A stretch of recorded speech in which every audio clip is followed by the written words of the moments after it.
Me dice, hola Mauricio, la edad de consentimiento es 18 años en la mayoría de países. En los tiempos que corren no creo que es mucho.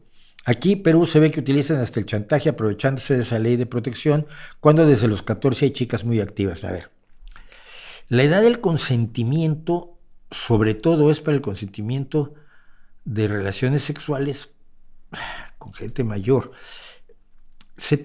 Es muy difícil que se pueda determinar exactamente cuál debería ser la edad del consentimiento.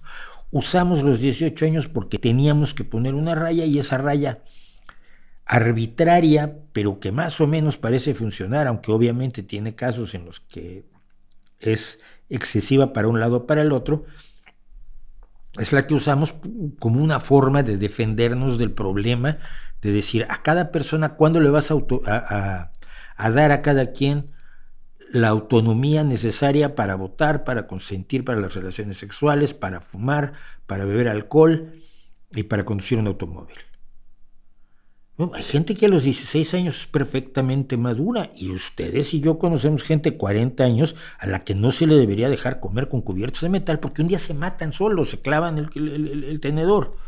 Es decir, gente que no tiene ninguna responsabilidad, ninguna madurez, ni cosa por el estilo. Entonces, la edad del consentimiento es algo extremadamente difícil. En España creo que son los 16 años, la edad del consentimiento sexual. Y luego hay un problema, la edad del consentimiento sexual, ¿con quién?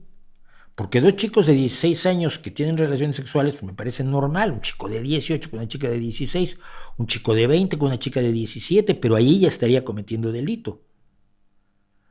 Pero cuando una persona de 30 años va con una chica de 14, o una mujer de 30 años va con un chico de 14, hay un desequilibrio enorme de experiencia, de capacidad de manipulación, de un fenómeno de poder. Las personas de mayor edad, sobre todo cuando eres muy joven, las personas de mayor edad te representan una determinada autoridad.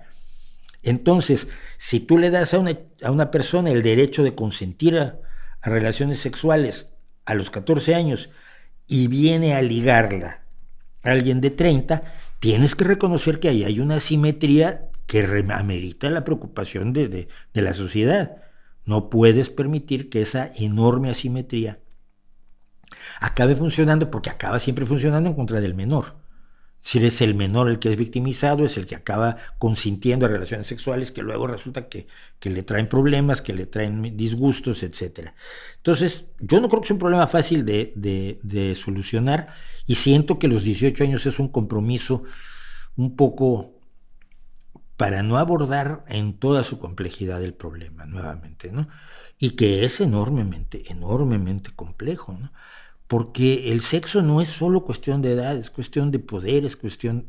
A ver, no me quiero poner posmoderno y decir que las relaciones sexuales son todas relaciones de poder, como diría Foucault, pero hay, en un momento dado, cuando hay ciertas inequidades de poder, sí se utiliza el poder. El jefe que presiona al empleado o empleada, o la jefa que presiona al empleado o empleada para tener relaciones sexuales, porque si no le cuesta el trabajo, o no le dan el ascenso o el aumento de salario, o lo que sea.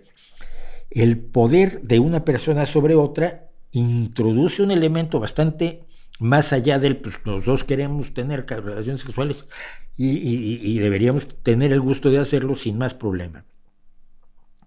Y yo creo que son problemas no resueltos. Yo creo que siguen siendo problemas no resueltos. Los filósofos como Foucault y los posmodernos los resuelven muy fácil, todo es cuestión de poder. Otros los resuelven muy fácil, todo es cuestión de edad. Y como en todos los casos, la realidad y la vida es muchísimo más compleja, muchísimo más compleja. Y yo he hablado alguna vez de un caso de una persona mayor de edad que estuvo depredando a los amigos de su hijo cuando tenían 17, 18 años, ¿no? Y es un fenómeno de depredación, y es un fenómeno que no se debe permitir. ¿Cómo se controla? Ay, amigo, no creo que nadie lo tenga muy claro.